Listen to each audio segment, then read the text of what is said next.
The Redeemer has risen.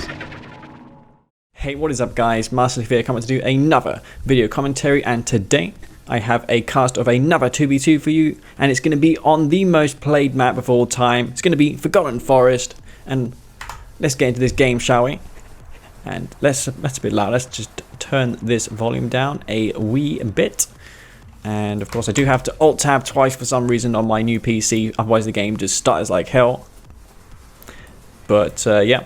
That's how it is. And on the left side of Forgotten Forest, we can see, playing as the red screen faction, it's gonna be the Guest. And I saw briefly that his ally was Alibaster, aka Worker. He's gonna be down here also playing as a screen faction. Has he been dealt Traveler or Scrin? Just Scrin for Drive. He's gonna grab both of the spikes. Typically on this map, the top player always goes for the spikes.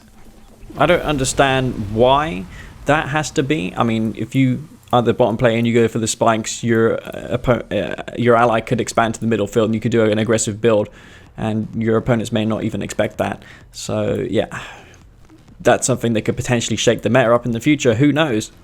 But yeah, I haven't even finished introducing the players. We have here on the right side, we can see Conquer playing as the Cyan nod of some sort. Now Conquer, he is supposedly Phoenix, so I'm not 100% convinced on that though, because he doesn't usually smurf like he is here. He always lets me know via Discord that he's online playing games, but he hasn't even said a word to me lately. So if he is smurfing and it is him, he's doing a fine job at that. And his ally going to be Dimitery. So yeah, it does take a while to introduce players in a 2v2 game. Don't want to open that player menu because otherwise it will show the team that was random lose, because everyone picks random nowadays, and if someone submits a replay, their faction shows if they're random, but their opponents show as random, so you know that the winner is going to be the uploader in most cases. Sometimes it's not that, but in most cases it is. Don't have replays on the replay system as in game replays nowadays. We mostly have VODs and people submit games, and this is one of them. You won't find this on the system. And we are working on R15. I hope this is going to be done by the end of this year, because CGF is taking his sweet time with it. I did give him a change list, things that I want to see in the patch. Of course, a few people didn't agree with them all, and that's fine. We can agree to disagree. It's good having a nice discussion. And what a hectic early game this is for Phoenix and what's his ally's name, Dimitery. They're going in for a flame rush, but it's getting completely shut down. Seeker's gonna hold this off. We did buff the Seeker grenade damage armor a little bit, but I think it got reverted because Technique said it was just too much, and yeah, I did agree with him then. It wasn't necessary. My god, this, did I say it's not working? It bloody well is. He's going to get himself a war factory. This flame tackle on half health. What the hell is Alibaster going to do? He's only on a refinery. He's got 3 Seekers here. What were they doing? Were they... Mind you, he does have an expansion down there, so it is all not lost for him. Look at the amount of resources that Phoenix and Dimitery committed into this push was quite sizable. Harvest idle here for Drive. I hope this is Drive. Yeah, I mean, it is him. Oh my god, what was he again? He was going to be Scrin, and his ally over here, supposedly Scrin as well. He doesn't have the shielded harvesters, and if they have the attenuated force fields, then it's obviously Scrin Vanilla. So yeah, if you are confused as to what your opponent may be, then there are a few ways of doing that, not just by looking at the War Factories tooltip description, which says deploys X vehicles. Going to try and burn their spike down. Maybe you could go in this bunker. Not sure if you can equip allied buzzers to... Actually, that is his gunwalkers. But can you even equip buzzers to your allies' units? That is something I haven't really tested before. I assume that you can't, though. It's not really something you'd ever see because it doesn't do much. I mean, it can reveal mines. That's one of the main uses of equipping gunwalkers to buzzers. Besides clearing garrisons, of course, but then even then the Black Hand Squads just auto-target the buzzers if you try and clear out a building with a Black Hand Squad, and it doesn't really work when you combine buzzers. You need a corruptor for that. And I haven't been talking too much about this game. Phoenix and what's his name, Dimitery, really aggressive in this game. How are they even putting this? They didn't even cause that much damage. Granted, they did get a refinery and a war factory, but in these 2v2 games, it does take a lot of damage to make these early game things pay off. He's going to get himself a spike up here. Phoenix, that's not going to be stopped. So yeah, that's going to drive down to 1 spike. They did just see it. He did put a power plant there, so he may have a buzzer hive cube, may be able to stop that. He's going to try to. In fact, he may be able to stop this. It's going to be close. What's happening over here? Just a buzzer for scouting purposes. In fact, he's going to save the spike. So wow, that was clutch. He's going to get that saved. Of course, that is very important in the long term because that does generate 600 credits a minute. And the longer this goes on, the more credits that obviously generates. So yeah, 10-minute game, that's like 6,000 credits. And that's quite a lot of resources. That's like 2 tripods. And that can mean the difference between winning and losing the game. Tripods are really powerful in these games. I really hate dealing with tripods. Of course, when I'm screwing, I don't mind spamming tripods, but if I'm any other faction, tripods are just really, really hard to beat in 1.02 plus. I just feel that they're really powerful, man, especially with the shields. The shields can tank a lot of damage. Though, granted, the shields do take 100% of any damage type, so if you have like a Venom above, in the case of Nod, you can take the shields off, and then they're essentially Traveler tripods, which are a lot easier to engage compared to shielded ones. So that's maybe something to look at if you are a Nod or GDI. Try and, you know, take the shields off with things like sniper teams. I think even snipers can take the shields off in one shot. So that could be a tactic to employ. Man, I am really theory crafting in these games. That's why I enjoy casting, because it makes me think a little more and come up with new ideas. Sniper teams pinging tripod shields off, man, that is next gen strategies. Seeker's here for Alibaster. He doesn't have the upgrades online. Both of these guys have been quite relentless in the early game units. These guys down here have survived. They do have an eco established. Drives refineries not ideally placed though. They are against 2 nods, so he had to do that because of the 1 clicks. Better having a really badly placed refinery than losing both refineries to one single 1 click. So yeah, that's a good idea. Lightning Spike coming down. Not sure what that's for. Has he got a Prodigy or a Wormhole in mind? Both of these guys are Scrin, so they can call in the Wormhole. Don't see Wormholes too often in 2v2s. It can be good to get into the opponent's base in the back. With your army, you can really put a huge hole in your opponent's base. We don't really see stealth often as well, and in these late games, stealth is really powerful. Scrin don't have any stealth detection options besides the Seeker. Packs as well, but yeah, who builds packs exclusively for stealth detection? The detection radius isn't even that large either, so you'd rather have a Seeker. In the late game, face a bunch of Seekers, man. I know you're going to have it to face your Hex, but at least you're going to see your opponent's army, and that is huge intel. Man, these dev tanks, holy crap, they are causing so much damage. They are getting left behind though. If they get left here, they're just going to get shot down. Why is he pulling back? I guess there are tripods to escort these. These should go back. Dev tanks do have more range than the tripods as far as I know. Shards online now for Alibaster. Flame tank may be getting caught up here for Dimitery. And I hope I have these guys' names correct. Phase coming down on 1 tripod. Maybe could have got 2, you know, made it even harder for the micro to avoid the crushing of these tripods. Yeah, he's going to retreat though, taking rear damage from the Obelisk of Light. That is going to be bad. He does phase Stasis Shield, a sizable amount of Phoenix's army. This may be enough to crush all these tanks. Scorpion tanks, I'm surprised that they went for that rather than the more durable avatars and the Redeemer. This is not looking too good. Even a tripod husk here for the taking. If Alibaster gets this back, he will get the shields, because he does already have the shield upgrade online. In fact, no, he doesn't even have the shields, but if you do have that upgraded and you take an opponent's husk over, you get those upgrades if you have them researched yourself.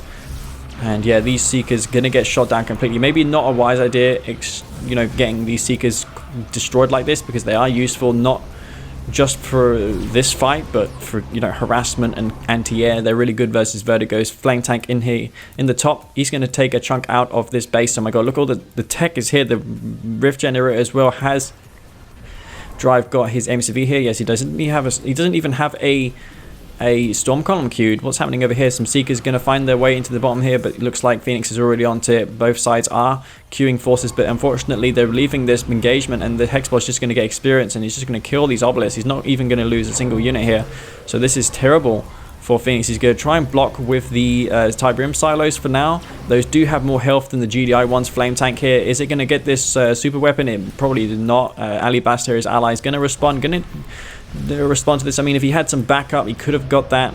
Maybe a commando, stealth commando, reckoner around the back would be a way to deal with that on these in these 2v2 maps. Generally, don't have anti stealth detection units all over the place. MCV gonna get packed. The rage gen does go off, which means the commando can be ordered. I'm not sure if that's affected. I assume it is. What's it doing? He needs to micro that. He's gonna run through all these laser scorps. Dose of Blaze don't crush commandos. They only crush shock troopers and ravagers and things like that, but the commandos just don't get affected by the crushing. MCV gets destroyed, unfortunately, but look over here, we have Phoenix, who has his own expansion. He's got an avatar hero redeemer, but the harassment is non-stop. It's endless for Alibasta. He maybe be forced to retreat here. He's not going to kill himself any harvesters. Surprisingly, Phoenix is going to hold this off. He's not even being interrupted as far as harvesting goes. He's got those harvesters all alive. But look at this, Alibasta has secured this field. He's got that MCV destroyed, and the commando lived, as far as I know. I think the commando is in the field. What do we have over here? Some Scorpion tanks. They're going to try and destroy some of these units here. I'm not sure if it's going to be worth it, though. He's going to get completely overwhelmed, and yeah, Drive, he's beaconing that there to say that, look, that's a really good exchange, and that was a excellent exchange. He's going to kill all those Scorpion tanks. A Mastermind coming in as well for a single lone Scorpion tank. No tier 3 units besides the Redeemer for the Nod players, and this Hexbot is just going to get experience. He does have one hard point inside of this. Could probably put the Commando inside of there. Double Redeemer now for the Nod team, and well, that mine drop did do quite a bit of damage. The rage generators are going to be really, really devastating. The Hexbot is going to have to contend with this here. Venom does come out here for Phoenix. He's going to stop all these husks from being captured, which is really good. He could do what I said earlier, take the shields off of those tripods. Mass Shock Trooper as well coming out for the Scrin players. And since both of these guys are Nod, they don't have particle beam show turrets, which means these Shock Troopers are very, very good. Better than what you think. He's going to frantically be placing down these Shorotos, and it's not something you want to see, because these obelisks, they're not going to be in sufficient numbers now to deal with the vehicles that now Alibasta has. He has these tripods. Drive's Redeemer is still around. Rage Gen does go off. What do we have over here? We have a couple of Seeker tanks going to get destroyed by Phoenix. They're not going to get anywhere. The MCV will get fenced. Not sure why it's worth it to fence an MCV, because they don't actually stop the commando from taking that. We do have a super weapon, by the way, which is on cooldown. Man, he needs to hold this off until that super weapon.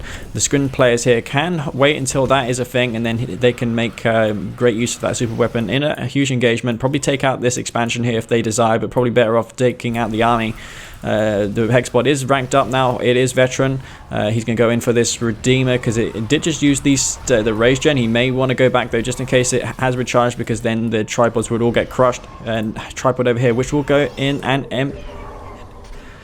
I mean, if he doesn't emp this, he may actually lose this tripod here, but he's focused on this fight here. Can't blame him. Double photon cannon comes down. A Devastator warship. That is a really, really deadly unit. How is he going to deal with that? He does have a couple of Venoms here. Not much anti-infantry. The Commando and the Devastator warship are exposed. Venoms could sweep in. Scorpion tanks in the back of the base. And who's using that? I keep forgetting the name of it. The radar jamming missile. It lags the game, and it's really annoying. Senna really does it all the time. And this game is so frantic. I cannot believe this game. Oh my god. But yeah, those tanks in the back, what are they going to do? They're going to get caught by the tripods. He's going to get himself those there, and double lightning spike to defend the super weapon. Not something you see every day. Obelisks of Light trying to fend this off. The Hexbot going to get healing up here. There's no corruptors to heal it besides the war factories. Allied war factories can repair your units in this patch. Scorpion tanks here going to try and get their way in through the back. I mean, they can put some damage onto this super weapon. They just need, that's their trump card, man. They just need to hold out until they have that super weapon arrive. The flame tanks are in the back here. Oh my god, there's just 20 seconds left on the cooldown. The tripods need to come into action here. They're not going to do anything here though, because the tripod is here. That's going to be enough to hold that off. The Commando coming in for the MCV. What's that going to be for? Sell that MCV guy, man. Yes, he does sell it. And if the Redeemer uses the Rage Gen here, then it won't be able to be phased, but that's not going to be the thing. What do we have here? His tripod shields does get restored. He's going to save a super weapon. They're hemorrhaging too much forces onto that. Oh my god. Look at all those husks. That is crazy. This is not too bad here for Team Scrin because they do have their Hexbot still alive. Though the eco situation for Nash is pretty insane. He may have enough to close this out. I mean, look at the eco situation for Alibaster and Worker and Drive. It's not really good. He does have all these houses here, but they're getting picked up by these obelisks. He needs to really be stopping that. Mass Shock Trooper here, what the hell? Oh my god, that's going to be really devastating. And if he takes these husks over, man, oh my god, that's going to be GG for sure. Where's the Venoms? Did he lose them somehow? There was no anti-air on this field. Oh, he does have one plasma missile battery here. Maybe he lost them all to that. The super weapon does get fired. Why did he use it on the base? It's not going to kill the... Did he lose the Redeemer somehow? I'm not sure. But yeah, I guess he thought that the Vertigo bombers left base, but it didn't. And maybe that was a bit of a waste, actually. He could have used it on the Redeemer instead, got himself that Redeemer. That would have been really, really good. And how the hell is this going to be turned around now for... Phoenix and Dimitery, because the army is huge in the top. Look at all these husks that they all took. They could use the reconstruction drones, repair all those avatars up. And I even learned that you can repair husks. Like you can put the repair drone support power down on husks that you possess. Well, your units that died, of course, your husks, I mean. And then the husks will get repaired. And then when you take them back with an engineer, the full HP husks give you a higher HP tripod. So that's a quick way to get your army back online with more health a lot sooner. Not sure what he's focused on, but this Hexbot is going to be pretty exposed here. The flame tank in the back of the base. These flame tanks are really annoying. He's got these disintegrators out, hoping to catch those if he doesn't micro. But yeah, the Hexbot is going to retreat. He does have triple descents in there, so no anti-air to deal with the Vertigo bombers. Flame tank will be destroyed, and wow, this game has turned around once again. Where are the tripods? Where are the stasis shield would be really good in this spot. I'm not sure if either guy used the stasis shield. I think maybe one did, but not both of them. Hexbot here is a bit exposed because I wouldn't go in there if I were you, mate, because the imp buggies are just going to take you out, and that's going to be really bad. What's he doing? His tripods are way out of position. He really shouldn't be going in here with his Hexbot. What's he doing? Has he got his Commando? I'm assuming he does, otherwise he wouldn't be sending his Hex out alone. That wouldn't make sense. He's got his Hexbot imp now, and he just uses phase as far as I know, unless his ally has phase as well for him to use on. But he's going to move in here with his Redeemer. Both guys do have their Redeemers. He's going to stasis that though, maybe looking to stasis it out of the stasis shield or teleport out. That was a bit of a waste though. He really could have used it on this army here, locked that Redeemer down. That would have been a 1-for-1 then, rather than try and save this unit, which would have been hopeless. Would have just gone in for this, and that would have been much better. The Rage Gen's just going to go off here, and it's going to annihilate this army. There's just too many tripods though, so maybe not going to be enough. The Commander was looking to teleport in a unit, and he is stealthing this Redeemer, so it will not be revealed unless he has a Seeker on queue, which I guess he does. Infantry on the way here, phase coming down on that Hexapod. Again, he's using support powers that would really win him this fight. Like, he could have phased these Gunwalkers as well, phased the Gunwalkers, stasis the Redeemer. You know, all these things could have won him this fight. And then what else would they have? Like, they would have dealt with one Redeemer in the bottom, but then that's nothing, and they're trading too much now. He needs to get those husks back, those shock troopers coming down as well. He needs to get a tripod near this Redeemer so that he can emp that. What's he doing there? He needs to get that tripod near here so he can emp. He's not doing that though. The tripods will be reclaimed. A Redeemer here as well as a few Spectres. Those were just left behind Spectres from before. Harvesting is happening. Scrim players do have more resources, all things considered. Wow, the Hexpod is elite. It does have a chance to go heroic. Another Rage Gen does come off on this Redeemer. Again, he could have had that emped and destroyed, but unfortunately the micro mistakes are a bit too great here for Worker and Alibaster. The Redeemer is going to be elite here, or is going to go elite soon. This Hexbot is definitely elite. He needs to get back to base for some repairs. That's going to do a lot of damage as he got his tier 3 around so he can build a Commando. He needs that Commando right now. He does have all the tech he needs for that. Redeemer is here. He needs to get some Corruptors out. He needs to focus mainly on that right now. He does have all these Seekers. The Redeemer, if it has used its Rage, you could probably kill that, but no, he does have a couple of Scorpion tanks here to escort that. The Redeemer is going to be left untouched here. What's he going to do? He's going to go for a Commando. It's a way off. Hexapod is really low on HP, man. He didn't get some healing up on that. He does have a Warp Sphere as far as I know. No, he doesn't. So yeah, that's something he could have been working on earlier. He could have gone for a Warp Sphere, or maybe his ally could have tapped out knowing that his ally has a elite Hexapod, needs the funds to keep this alive. Use the Warp Factory to build some of those Corruptors with their Hexapods. The Vertigos have their sights set on it, and that's going to be it. They're going to take the Hexapod out. Both Redeemers are alive, and I felt that that was really, really close, man. I felt that the super weapon was a bit wasted as well. Why did he use it on the base? Like, he could have used it on the army. There was a few engagements that we saw there that could have gone a lot better for Alibasta and Worker. And Worker, I mean to say Drive. My God, man. Those guys had this game if they just played a little differently, alright? The Stasis Shield and the Phase Field, if you can't save the Hexapod by having a commander on the field, then what's the point of doing that? There was just no point. And look how much resources Dimitery had. He had literally nothing. That's what I said, man. If he had Stasis the Redeemer in the top, Nash's army, if he had killed Nash's army, it would have been GG, because that's all the army they had besides the Redeemer in the bottom. But if you lose nothing in that first fight, then you have all that army left to finish off the opponent, the other opponent, which would have been Dimitery. And yeah, wasted support powers by the Scrim players there allowed Phoenix and Dimitery to win that game. It was a really close game, action-packed, did not stop for one moment, and I really did enjoy that game. Anyways, guys, hope you enjoyed this video. Hopefully I can get this up this week, or next week, or the week after. Yeah, my upload speed's been terrible lately. But nevertheless, stay tuned to my channel, because I'm going to have more videos coming. Anyways, this is going to be Master Leaf. Peace out.